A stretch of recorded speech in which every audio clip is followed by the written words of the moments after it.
Comunidad de San Vicente, ¿cómo les va? Saludos a todos.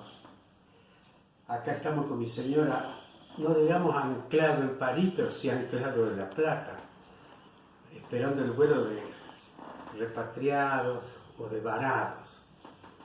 Pero bueno, hoy recibí con gusto el llamado de Gabriel pidiéndome que participe en la festividad de San Vicente. Y como nosotros somos vicentinos de hace 42 años, que hemos sido catequistas y participamos en todos los quehaceres de la parroquia, tanto los religiosos como los de distracciones, asados, reuniones familiares, el Padre Mateo, etc. Y bueno, y ahora quiero también participar en esto, saludándonos a todos y recordando cuando cantábamos con Miguelito Saldivia, Oscar Piera, Angelito, y yo tocaba el bombo nada más.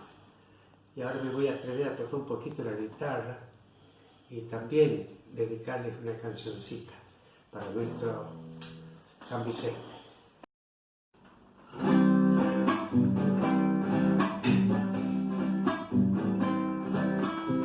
Cruzar el arroyo de Santa Clara, se me cayó tu anillo dentro del agua, sí, ay, ay, ay. Se me cayó tu anillo dentro del agua, sí, ay, ay, ay. Por sacar el anillo saqué un tesoro, San Vicente de plata y un Cristo de oro, sí, ay, ay, ay.